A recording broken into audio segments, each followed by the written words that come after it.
Hi friends, అందరూ ఎలా ఉన్నారు? బాగున్నారా? మేము బాగున్నామండి. మీరు ఎలా ఉన్నారో కామెంట్ సెక్షన్లో కామెంట్ చేయండి. Welcome back to my channel Jyothi family diary. నేను ఇంకొక హెల్దీ రొటీన్ అయితే మీతో షేర్ చేసుకోబోతున్నాను. దానికన్నా ముందు నా వీడియోస్ కనుక మీకు నచ్చితే లైక్ చేసి, షేర్ చేసి, అలాగే కామెంట్ చేసి, ఎవరైనా కొత్త వారు చూస్తే తప్పకుండా సబ్స్క్రైబ్ చేసుకోండి. ఇక్కడ వచ్చేసి మార్నింగ్ డ్రింక్ కోసం అయితే మెంతులతో టీ పెట్టుకుంటున్నానండి. దానికోసమే నేను 700 ml వాటర్ అయితే తీసుకున్నాను. ఇందులోనే 2 టీ స్పూన్లు అయితే మెంతులు వేసుకున్నాను. ఇది ఒక 10 నిమిషాలు బాయిల్ చేసుకొని మూత పెట్టుకొని ఆ తర్వాత వేడివేడిగా తీసుకుంటే చాలా మంచిది. ఇక్కడ వచ్చేసి నేను బ్రేక్ఫాస్ట్ కోసం రాగి జావ చేసుకుంటున్నాను. దానికోసమే కొన్ని ఆల్మండ్స్, కొన్ని క్యాష్యూస్ అయితే తీసుకొని చిన్న చిన్న ముక్కలుగా కట్ చేసుకుంటున్నాను. ఇలా చిన్న చిన్నగా ముక్కలు కట్ చేసుకొని మనం గీలో రోస్ట్ చేసుకొని రాగి జావలో కలుపుకొని తాగామనుకోండి, మనకైతే పంటి కింద తగిలి చాలా రుచిగా ఉంటుంది రాగి జావ. అలాగే దానికోసం ప్యాన్ పెట్టుకున్నాను. 2 టీ స్పూన్లు అయితే గీ వేసుకున్నానండి. కొన్ని పల్లీలు వేసుకొని అయితే ఫ్రై చేసుకుంటున్నాను. ఇది కొంచెం ఫ్రై అయిన తర్వాత మనం కట్ చేసుకున్న ఆల్మండ్స్, క్యాష్యూస్ కూడా వేసుకొని ఫ్రై చేసుకోవాలి. సిమ్లో పెట్టుకొని ఫ్రై చేసుకోవాలండి, లేకపోతే మాడిపోతాయి.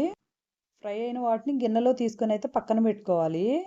ఆ తర్వాత మనకు రాగి జావ కన్సిస్టెన్సీకి సరిపడా వాటర్ పోసుకోవాలి. ఇది బాయిల్ అయ్యేలోపు ఇక్కడ ఏంటంటే రాగి పిండిని, సత్తుపిండిని అయితే నేను మిక్స్ చేసుకుంటున్నాను. ఇవైతే వాటర్లో మిక్స్ చేసుకోవాలి. దానికోసమే నేను ఒక గరిటె అయితే రాగి పిండి, అలాగే ఒక గరిటె సత్తుపిండి తీసుకున్నాను.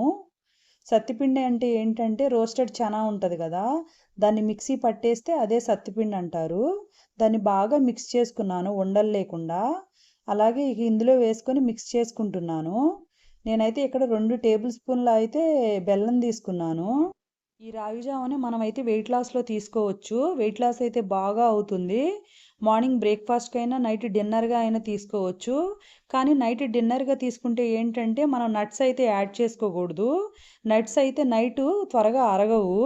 అలాగే నేను కొంచెం యాలకుల పొడి కూడా కలుపుకున్నాను. ఇక్కడ వచ్చేసి నేను మజ్జిగ చారు కోసం 1 కప్పు పెరుగు తీసుకున్నానండి. ఈరోజు లంచ్ కోసం అయితే ఫ్రెంచ్ బీన్స్ ఫ్రై, అలాగే మజ్జిగ చారు కూడా చేసుకుంటున్నానండి. ఇక్కడ మజ్జిగ చారు కోసం 1 కప్పు పెరుగుని బాగా మిక్స్ చేసుకున్నాను. దానిలో కావాల్సినంత కన్సిస్టెన్సీ వాటర్ వేసుకొని అందులో ఒక ఉల్లిపాయ కూడా కట్ చేసి వేసుకున్నాను.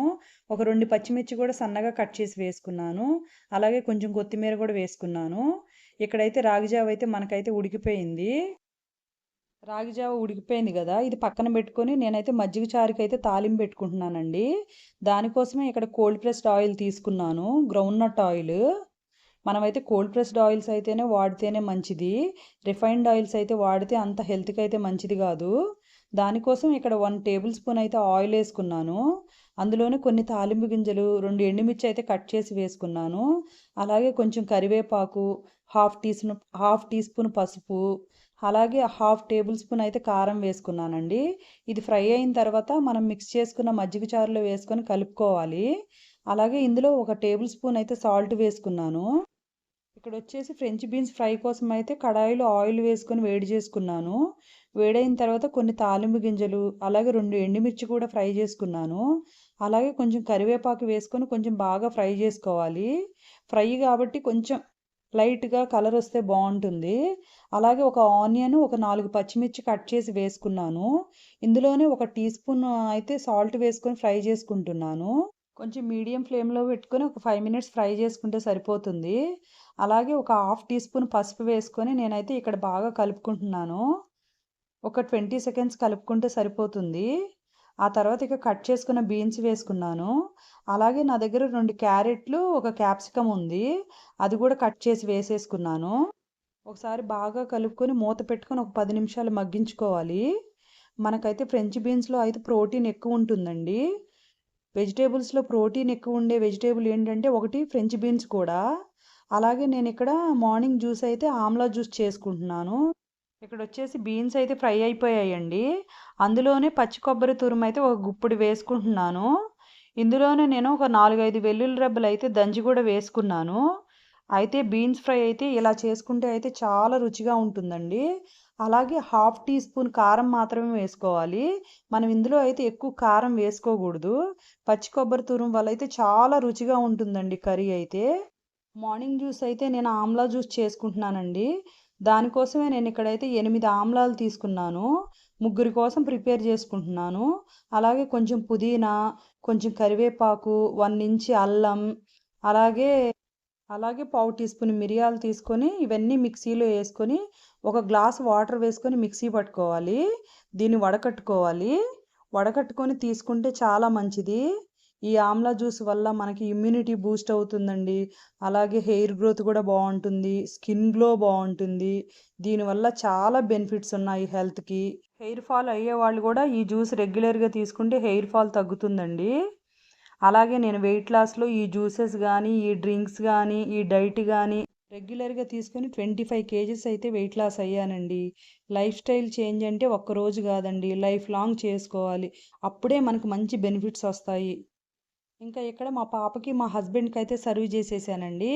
మనం మార్నింగ్ నుంచి తీసుకునే డ్రింక్స్కి అయితే, ఫుడ్స్కి అయితే మనమైతే ఖచ్చితంగా హాఫ్ అన్ అవర్ కానీ, వీలైతే 1 అవర్ కానీ ఖచ్చితంగా గ్యాప్ ఇవ్వాలండి. ఏదైనా కానీ వెంటనే తీసుకోకూడదు. అప్పుడే మనకి వెయిట్ లాస్లో కానీ, హెల్త్ బెనిఫిట్స్ కానీ చాలా బాగుంటాయి. మీరు కూడా ఖచ్చితంగా ట్రై చేయండి. మా పాపకిచ్చిన రాగి జావలో రోస్టెడ్ నట్స్ అయితే యాడ్ చేయలేదండి. ఎందుకంటే మా పాప టూత్కి బ్రేసెస్ పెట్టించాము. అందుకే కొరకలేకపోతుంది. ఇక్కడైతే మా పాప చెప్తుంది చాలా టేస్టీగా ఉంది మమ్మీ అంటుంది. ఎందుకంటే మనం ఇందులో మిల్క్ వేసుకుంటాం కదండి. అలాగే ఈ నట్స్ వల్ల మనకి రాగి జావకైతే మంచి టేస్ట్ వస్తుంది. మనమైతే లో ఫ్యాట్ మిల్కే వాడాలండి ఇందులో. లంచ్ బాక్స్ ఎప్పుడైనా కానీ బ్యాలెన్స్డ్గా ఉండేటట్టు చూసుకోవాలి. ఒక ఫ్రూటు, అలాగే ఫైబరు, ప్రోటీను, అలాగే కార్బోహైడ్రేట్స్ ఉండేటట్టు చూసుకోవాలి. నేనైతే వెయిట్ లాస్లో నేర్చుకున్నవైతే ఇవేనండి. అవే మా ఫ్యామిలీకి కూడా నేను ఫాలో అవుతున్నాను. ఎందుకంటే అంతకుముందు చాలా హెల్త్ ప్రాబ్లమ్స్ వచ్చాయి. ఓవర్ వెయిట్ కూడా అయ్యాను. అలాగే ఇక్కడైతే మా పాప బాయ్ చెప్పేసి వెళ్ళిపోతుంది. మా హస్బెండ్ లంచ్ బాక్స్ అయితే ప్యాక్ చేసేసాను. అలాగే మా పాపను స్కూల్లో దించేసి వచ్చేసారు. ఆయనకు కూడా రాగి జావ అయితే ఇచ్చేస్తున్నాను. ఇంకొక విషయం అయితే మీతో షేర్ చేసుకుంటున్నాను. ఫ్యామిలీలో ఒక్కరు వెయిట్ లాస్ అయ్యి లైఫ్ స్టైల్ చేంజెస్ చేసుకుంటే అందరికీ హెల్త్ రాదు కదా. ఫ్యామిలీ మొత్తం చేంజ్ అవ్వాలి. అందుకే నా హెల్దీ ఫ్యామిలీ రొటీన్ అయితే మీతో షేర్ చేసుకుంటున్నాను. ఎవరికైనా యూజ్ అయ్యి చేంజ్ చేసుకుంటే వాళ్ళకే మంచిది కదా. ఎవరైనా వెయిట్ లాస్ అవ్వాలనుకున్నా, డయాబెటిక్, బీపీ, థైరాయిడ్ కంట్రోల్లో ఉంచుకోవాలనుకున్నా నా రెసిపీస్ అయితే ట్రై చేయండి. పీసీఓఎస్, పీసీఓడి అలాంటి ప్రాబ్లమ్స్ కూడా సాల్వ్ అవుతాయి ఇలాంటి డైట్ వల్ల. అలాగే నేను ముందు వీడియోస్లో ఇంకా కొత్త రెసిపీస్ అయితే మీకైతే పోస్ట్ చేస్తానండి. అలాగే నా వీడియోస్ నచ్చితే ఖచ్చితంగా సబ్స్క్రైబ్ చేసుకోండి. Thanks for watching friends.